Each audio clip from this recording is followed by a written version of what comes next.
back to my channel. It's your boy D Dyson. House of the Dragon Season 2 Episode 3.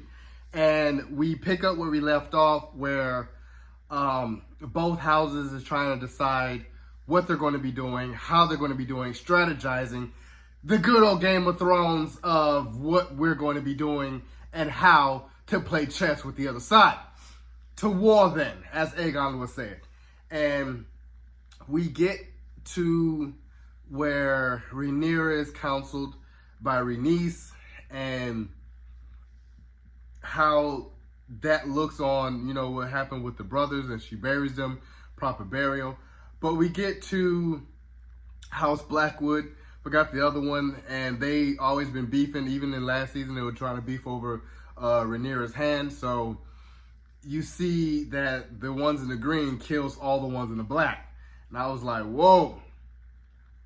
So they're already basically feuding, and that gets back to King's Landing. And, you know, Aegon's pleased, but they're kind of like, that's not really a win, bro. Like, it's not a win. And in the midst of doing so, Sir Criston is like in his room, and then he finally comes down.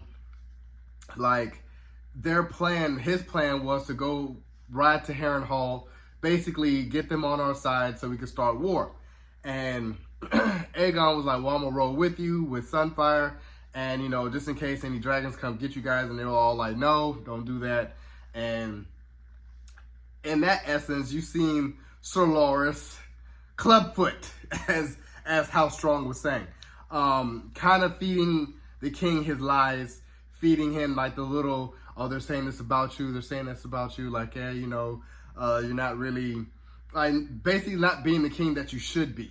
And so it's kind of feeding into his web of turning Aegon against Alicent, because he was like, yeah, Alicent wants to take the throne.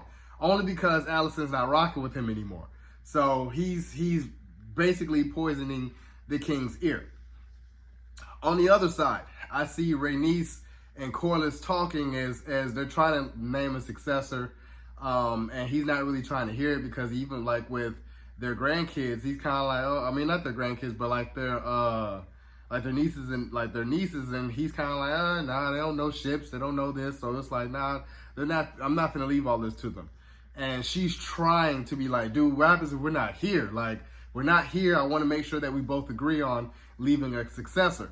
So Rhaenyra's plan was for, I think Rhaena is her name, to basically watch over her Jace and watch over all of them, because Rhaenyra has other plans. So she tasked her to, hey, go up to Harrenhal and see what they're doing. Meanwhile, Daemon has already went to Harrenhal and took it over.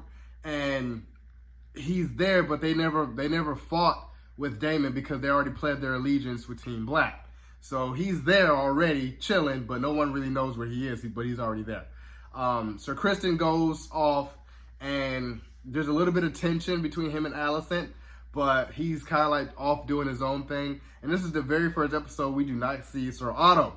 So everyone's basically left to just do their own thing.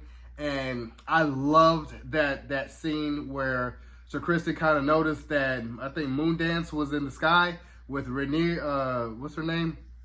Not Rhaenyra, but like Rhaena. And she kind of goes down there and could have killed him. She could have just, I was like, man, she's speaking High Valyrian. And I was just like, Daemon definitely trained his daughters well to speak High Valyrian.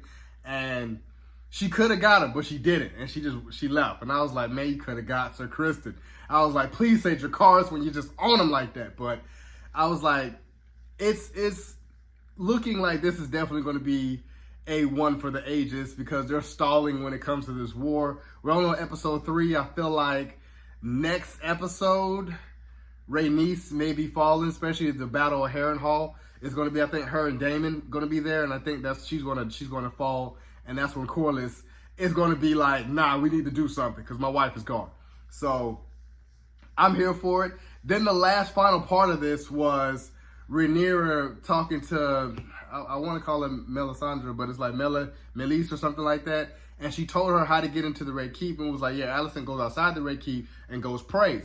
So Rhaenyra travels all the way to King's Landing and sits right next to Alicent. Could have killed her, but she was just like, had to sit there and talk, and they finally sat there and talk, and man, that was a heartbreaking moment to see that what Alicent had told her about Aegon was like, no, he swore like right after you left, and it was like, how? Like my dad was so steadfast that I was gonna be queen. And then when he was like, yeah, he said like Aegon the prince that was promised, and she was like, what? And I was like, man. Alicent then finally knew that it was Aegon the Conqueror, and they never knew what that meant. Only Rhaenyra did. And Rhaenyra was like, man, we fighting over a misconception. We fighting over a misuse of what he was saying. Like nobody could have just said, hey, this is what he said, and I could have cleared it up. Nothing. Like she was so hurt, and Alicent like, it's too late, it's too late, it's too late. Oh well, we about to go to war. It's too late. And I'm just like, man, major cliffhanger. And I'm pretty sure that we're definitely about to go to war. It was crazy to see in this one, Aemon when he stands up, and I'm like, man, you really they just showing all the parts up in here. I'm like, even when they were walking through the brothel, like, you know, lady was down there just getting it in. So I was like, man, they showing it all in this one, huh? It's like, you could tell that was a body double. Like, he kept his like, it looked blurry, like the CGI was at the bottom. So I was like, you could tell it was a body double. And I was like, this is crazy.